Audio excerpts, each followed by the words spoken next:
guys, on to 𝑽𝒊𝒐𝒍𝒂𝒂𝒏 took out Crisis Cartilage featuring the new TM Crisis Punch from Paladin Fates, allowing you to use this attack if your opponent has 1 prize remaining, doing 280 damage for 3 colorless. While playing this card with our Marowak and Cubone from 151 with the Cheering Bone ability, giving your Marowak a 30 damage boost for each Cubone you have on your bench. So we're hitting 180 damage with Boundless Power if we have 2 Cubones on our bench for 1 fighting and 1 colorless, or a reversal if we have more prize cards remaining than our opponent.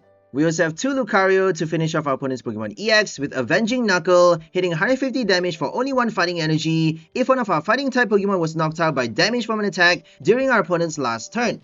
We have our Bibarel and Radiant Greninja for the draw support with 2 Iono, 2 Chorus, 1 Cynthia's Ambition, and 1 Arven.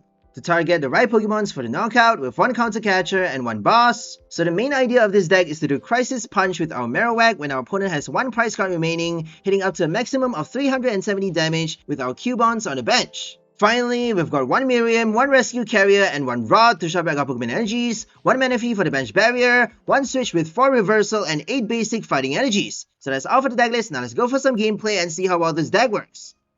Okay, let's go for our first game with Crisis Cartilage.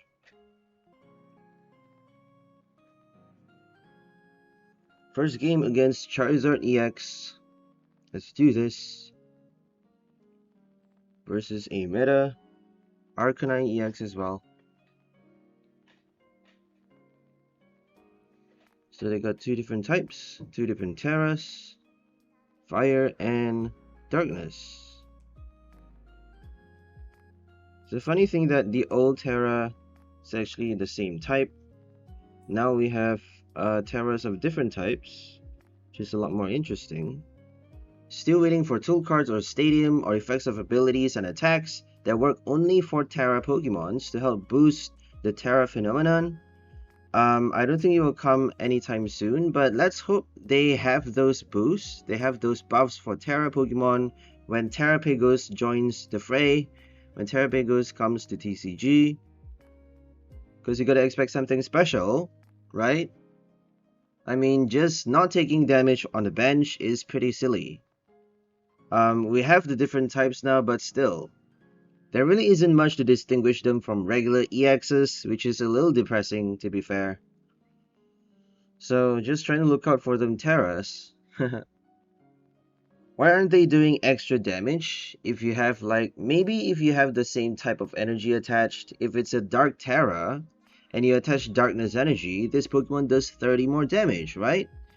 If you have a Luminous Energy attached to it, it would do 30 more damage. And also satisfy the attack costs. If you are playing an Arcanine, you require Fire Energy for the attack cost. And also, if you have Fire Energy attached, you are doing more damage with this Pokemon. Why isn't it doing more damage? You would think that goes without saying. Isn't that a no-brainer for Terra Pokemons? How ridiculous that they only have it as a special type. And the first Terras, like Arcanine Gyarados, doesn't even have a different type. Why even bother if it's just not taking any damage on the bench? That's so lame. I mean, if they are afraid of like issues that come out in the game, like making, you know, those tool cards or stadiums that I mentioned just now could actually make those Terra Pokemons way too overpowered. But if that's the case, you can always create new tool cards, new abilities that counter Terra Pokemons, right? That actually nerfs those abilities, nerfs those effects. You could actually create new abilities and new tool cards that jams or, you know, disrupts Terra Pokemon. There's honestly no excuse. Why is Terra Pokemon so terrible? I mean, they could be waiting to give us something really, really nice like the future and ancient Pokemons back in SV1. We don't have that. We have only, you know, regular paradoxes like Iron Threads and Great Tusk, which doesn't have labels, doesn't have any special, you know, items that you can use for them or supporter cards that work in their favor. And then there's the Stellar type, which we have no idea if they're actually gonna, you know, do something special for it. You never know. I mean, Terra Blast. Where is TM Terra Blast? Where is TM Terra Blast? Is it ever gonna come to standard? Are they just gonna abandon the TMs from now? Because we see no technical machines for temporal forces. Does that mean There's no Tera Blast? I'm confused, because isn't that the whole point of bringing back the TM tool card? Apparently not. But anyways, enough with the rambling, now let's just get back into the game. They have Arcanine EX ready to go in the active with 4 energies attached. Pretty crazy. Charizard EX. They got 1 card left in their hand though. No Pidgeot. Let's hope they get stuck for a couple turns. They actually chose not to knock out the Bidoof on the last turn when they could have just... they don't want to waste their energies though, right? 250 damage for a Bidoof knockout, like come on. So if they do another Raging Claws on the next turn, then that's great, right? Because we actually have 1 extra bench spot to start preparing our Lucario line. So that once the Marowak gets knocked out, we get to play our Avenging Knuckle for 150 damage.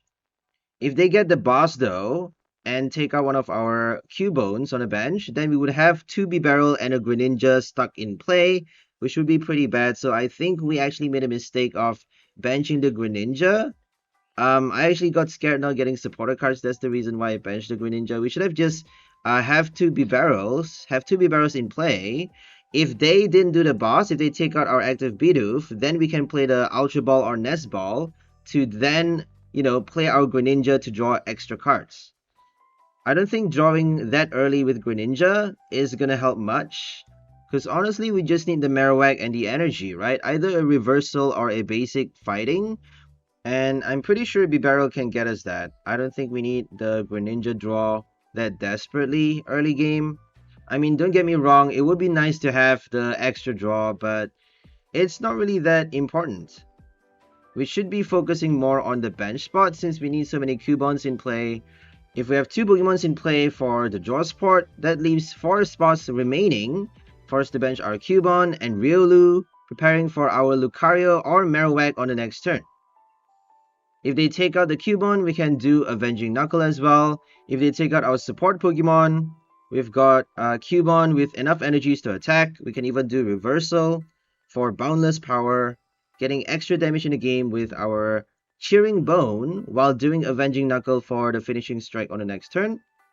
So all we need is 2 EX knockouts before playing our Counter Catcher or boss with the TM Crisis Punch for the final crazy big knockout, because we are doing 300 plus damage, 340 if we have 2 Cubons on the bench, with our Marowak having our Reversal and TM Crisis Punch attached. We can kill any Stage 2 EX, any EX for that matter, in one hit. Even Blastoise EX with the ability, with the tank, or Meowscarada EX with Kricketune. Obviously not Venusaur EX with Kricketune because that's actually 380 HP. We are only hitting a maximum of 370 damage if we have 3 Cubons on the bench, and if we do Crisis Power at the right time with the Reversal. So if you don't play Reversal for Marowak, you need 3 basic fighting, which is a lot more difficult than you think because we have no more Raihan. The reason I decided not to play Raihan for this list is because Raihan's getting rotated, and we're just preparing for the post-rotation by not playing all of those, rotated cards. So make sure you have the price counter. It's actually pretty easy because we have 4 Reversal for this deck, and we want to be making use of all of them to attack with our Marowak. Not just with Boundless Power, but also with Crisis Punch for the last minute KO.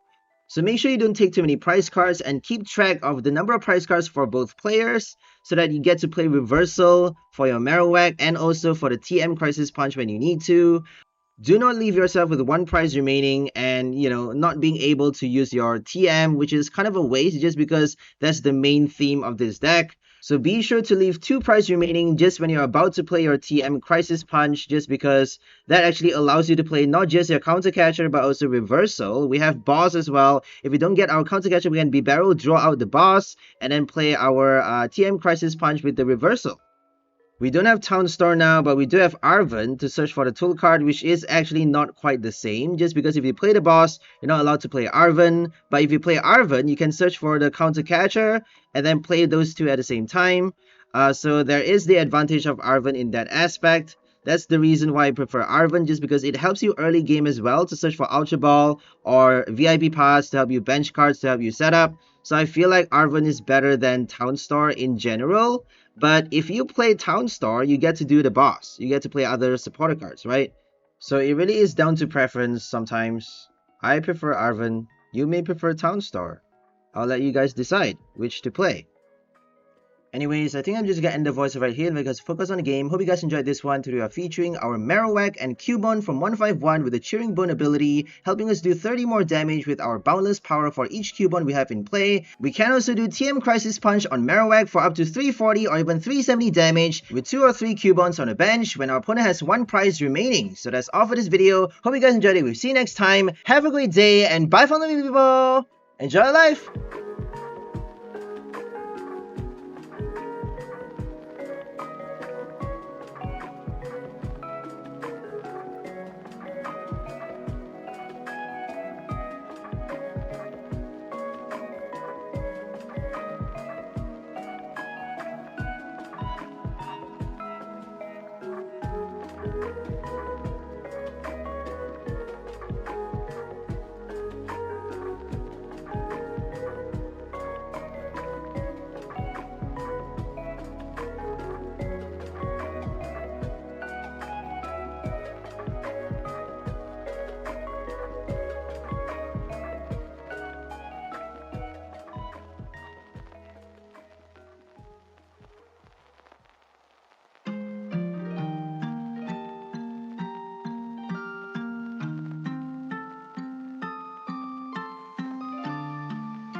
It's more scary than I thought.